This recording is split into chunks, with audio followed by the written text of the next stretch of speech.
I ফুলাতা sir, cigarette হবে? হবে। জি না, আমি সিগারেট খাই না। আপনাকে জিজ্ঞেস করেছি সিগারেট আছে কিনা। আমি না খেলে আমার সাথে কেন থাকবে? যাদের সাথে এসেছেন তাদেরকেও খায়? আমার সাথে আমার আব্বু আম্মু আর ছোট ভাই আছে, আমরা কেউই সিগারেট খাই না। Good good.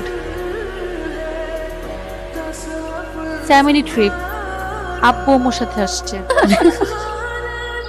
ছেলেটা সুইট আছে, শরবত বানাই দিব? এই তোরা কেউ আছিস? আমাকে টাওয়ালটা দে তো। এই যে টাওয়ালটা আমার।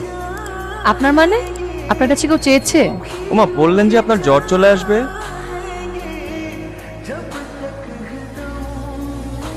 আজটা কি হাওড়ের? জি স্যার। খুব ভালো। তোমরা সবাই ফ্রেন্ডস? জিআরটি। এভাবে চারজন মেয়ের একা আসাটা ঠিক হয়। তোমরা নাকি মিউজিক কর? জি। খাওয়া দাওয়া সেরে রেস্ট নিয়ে আমাদের গান শোনাবো।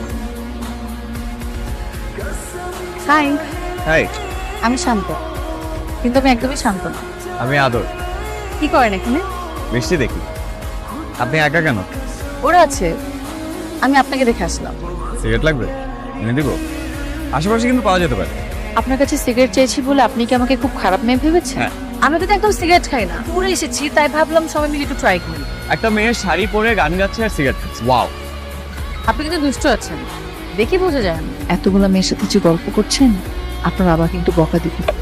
দেখ, টেক্সটে কথা বলি 017180479। দেখি মনে থাকে কিনা। কি মনে রাখতে পেরেছি? আপনি আমাকে আপনার নাম্বার এভাবে বললে আমি জীবনও মনে রাখতে পারতাম না। কোথায় আপনি? কেবিনে। বাবা ঘুমালেই চলে আসবে। ওকে, ওয়েটিং। ট্রাই করেন।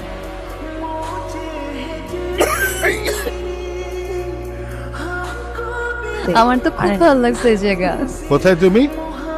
আব্বু, আমি তো ওয়াশরুমে। আচ্ছা ঠিক আছে।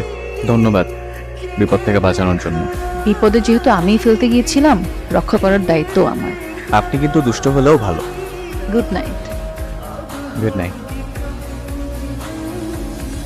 আমরা শিমুল বাগানের কাছে চলে আসছি, জীবনের মধ্যে আমরা পৌঁছে যাব। আপনারা সবাই রেডি হয়ে নেন। হ্যাঁ?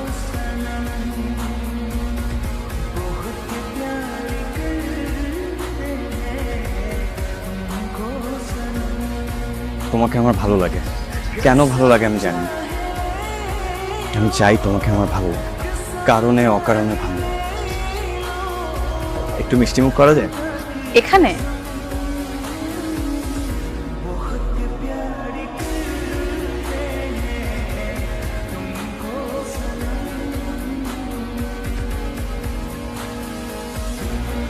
আদরের চাকরি বাকরি তো কিছুই এখনো হলো না। চেষ্টা করছো, হয়ে যাবে।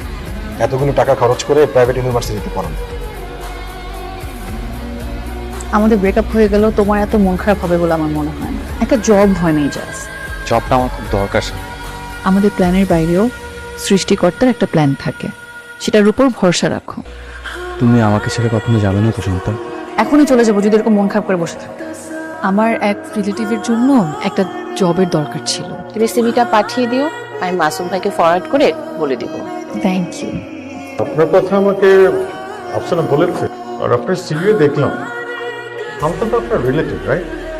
যে মানে হ্যালো, ইন্টারভিউ কেমন হলো? তুমি ওনাকে কেন বলছো আমি তোমার রিলেটিভ? তো কি বলবো? নাকি তোমার বয়ফ্রেন্ড বেকার এটা মানুষ জেনে যাবে এই ভয়ে বলো নাই? আমার এখন কথা বলতে ভালো লাগছে না, রাখি। তুমি আমার ফোন ধরতেছো না কেন? শান্তা, আমি সরি। তুমি নিশ্চয়ই আমার মনের অবস্থাটা বুঝতে পারতেছো। তুমি মাসুম ভাই সামনে থেকে উঠে চলে আসছো। কিন্তু তুমি আমার ফোন ধরা বন্ধ করো না প্লিজ। আমার হাসপাস লাগে। শান্তা, আমি তোমাকে ছাড়া থাকতে পারবো না। শান্তানা, সাকিব, ইয়েস, অনেক দিন পর দেখা। এই পরিচয় করে দিচ্ছি, ব্রো আদর, আমার ইয়ে। হ্যালো ব্রো, আমরা স্কুল ফ্রেন্ড। আপনি এখন কি করছেন? এখন কিছু করছি না। এখন কি বসে থাকার সময়? আসলে ঠিকঠাক জব পাচ্ছে না। আমার একটা ছোট কোম্পানি আছে, আমি কাজ করার লোক খুঁজে পাচ্ছি না, আর আপনি চাকরি পাচ্ছেন না। সব কিছু তো নেগেটিভ নাও কেন তুমি? স্কুলের ফ্রেন্ড, এতদিন পর দেখা হইছে, এমন তো করতেই পারে। এই গাড়ি থামান, গাড়ি থামান।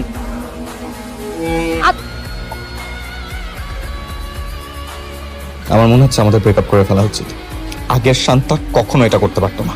এমন আরো অনেক কিছুই হবে এখন। So don't call me, don't text me.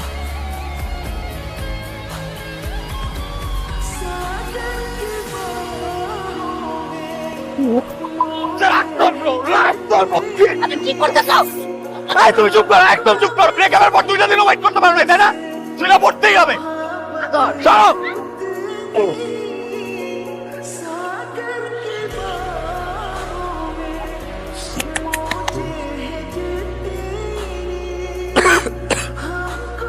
তুমি যেটা ভাবছো সেটা না। শান্তাকে সাকিব তার অফিসে জবের অফার দিয়েছিল, শান্তা জাস্ট দেখা করে অফারটা ফিরিয়ে দিয়েছে।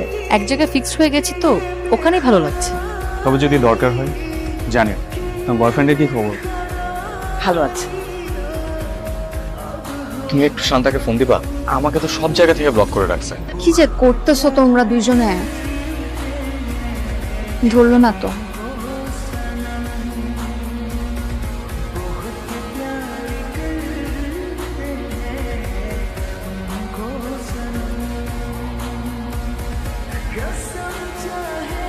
কেন ফলো করতেছো আমাকে? আমরা তো আর কমিটেড না। I am sorry. আর কত? তুমি তো এরকম ছিল না আদর। আমি তো এই আদরকে ভালোবাসি নাই, কিন্তু 2 দিন পর আবার সেম হবে, আবার ঝামেলা, আবার সরি। কি লাভ এই রিলেশন কন্টিনিউ করে? একসাথে ভালো না থাকার চেয়ে আলাদাভাবে খারাপ থাকা ভালো। তুমি ভালো থাকো আদর, আসি। কথা দিয়েছিলে কখনো ছেড়ে যাবেন। আমি মরে যাবো please.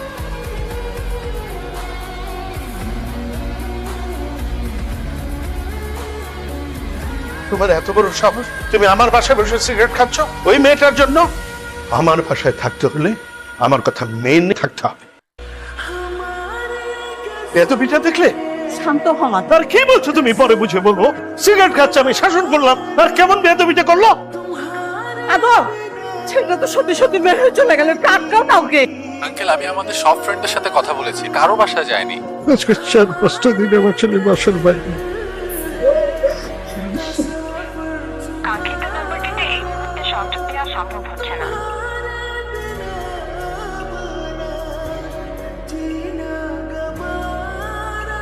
I feel the shirt. Cigarette খাওয়া ধরছো নাকি? থাপ্পো বেড়ে সব কথা ছাড়াই দেবো একদম। কতগুলো মানুষের তুমি টেনশন রাখছো? এখন সেই মানুষটা নিজেকে কষ্ট দিচ্ছে কেন? সেই জন্য কখনো নিজেকে কষ্ট না দেয়। চাকরি বাকরি আজকে নাই, কালকে হবে। জীবনে এমন অনেক কিছু আসবে যাবে, কিন্তু শান্তা কখনো তাকে ছেড়ে যাবে না। যত সে মুখে মুখে বলুক ছেড়ে যাচ্ছে, কিন্তু যাবে না। সব ছেড়ে যাওয়া মানে ছেড়ে যাওয়া না।